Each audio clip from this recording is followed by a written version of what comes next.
Assalamualaikum warahmatullahi wabarakatuh. Perkenalkan, nama saya Megawati Asari dari kelas A jurusan Ilmu Administrasi Negara Universitas Negeri Makassar. Untuk kesempatan kali ini, video yang akan saya tampilkan ini yaitu saya akan menjelaskan poin-poin yang saya ketahui tentang reformasi birokrasi pelayanan publik, mulai dari paradigma All Public Administration, New Public Management, New Public Service, serta perbedaan substansi dari Good Governance dan Sound Governance. Pertama yaitu All Public Administration. Paradigma ini merupakan paradigma yang berkembang pada awal kelahiran ilmu administrasi negara. Tokoh paradigma ini adalah Woodrow Wilson yang merupakan presiden pertama Amerika Serikat pada saat itu. Dalam karyanya The Study of Administration pada tahun 1887 serta Frederick Winslow Taylor. Fokus utama paradigma ini yaitu pada pelayanan publik secara langsung melalui badan-badan pemerintahan. Paradigma ini beroperasi sebagai sistem yang tertutup sehingga partisipasi masyarakat terbatas. Paradigma ini dikritik oleh beberapa aparat pemerintahan pada saat itu. Katanya paradigma ini All Public Administration itu cenderung bersifat sentralistik dan kaku. Kedua yaitu paradigma New Public Management. Paradigma ini muncul pada awal tahun 1980-an dan menguat pada tahun 1990-an sampai sekarang. Paradigma ini adalah paradigma yang bergerak pada sektor bisnis. Paradigma model pemikiran New Public Management ini juga dikemukakan oleh David Osborne dan Ted Gebler pada tahun 1992. Paradigma ini mengacu pada sekelompok ide dalam praktik kontemporer yang melakukan pendekatan melalui sektor privat atau bisnis. New Public Management sukses diterapkan di negara-negara maju seperti Amerika Serikat, Inggris, Selandia Baru, dan Kanada. Tetapi berbeda dengan negara berkembang seperti Indonesia dan negara miskin lainnya. Seperti contohnya negara Afrika yang merupakan negara miskin.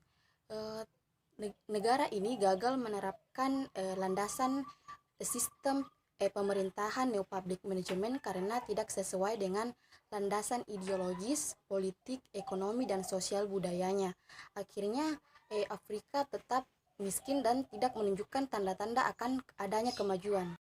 Yang ketiga yaitu paradigma New Public Service.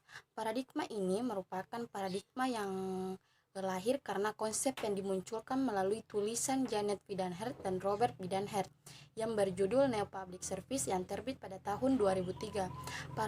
Paradigma New Public Service dimaksudkan untuk mengcounter paradigma administrasi yang menjadi arus utama saat itu, yakni New Public Management. New Public Service fokusnya yaitu terletak pada sistem pelayanan publik. Namun New Public Service dikritik bahwa urusan pemerintahan tidak hanya bergerak pada sistem pelayanan publik saja, tetapi juga bagaimana cara peningkatan kesejahteraan masyarakat dan peningkatan pembangunan. Yang keempat yang saya akan jelaskan yaitu perbedaan substansi dari Good Governance dan Sound Governance. Yang pertama itu Good Governance atau sistem pemerintahan yang baik. Good governance pada dasarnya adalah suatu konsep yang mengacu kepada proses pencapaian keputusan dan pelaksanaannya yang dipertanggungjawabkan secara bersama. Sedangkan sound governance adalah sistem pemerintahan yang layak. Sound governance adalah proses yang menyangkut tentang interaksi dari seluruh elemen atau pihak yang terlibat. Selanjutnya saya akan menyimpulkan video dari reformasi birokrasi pelayanan publik di Indonesia. Reformasi pelayanan publik di Indonesia seiring berjalannya waktu mengalami peningkatan, mulai dari pelayanan publik itu sendiri maupun penetapan standar pelayanannya. Melihat dari sistem standar pelayanan yang mengalami peningkatan, maka masyarakat sudah bisa memberikan reward atau sedikit kritik maupun saran kepada aparat pemerintahan melalui pelayanan online. Berdasarkan inovasi pada pelayanan publik melalui WBK dan WBBM di setiap instansi pemerintah, melalui program ini diharapkan sistem pelayanan publik ini menjadi zona pemerintah agar setiap unit kerja bebas dari praktek korupsi dan bisa melayani secara optimal. Sekian video dari saya. Jika ada salah-salah kata mohon dimaafkan. Usikum wa nafsiya bitaqwallah. Wabillahi taufiq wal hidayah. Wassalamualaikum warahmatullahi wabarakatuh.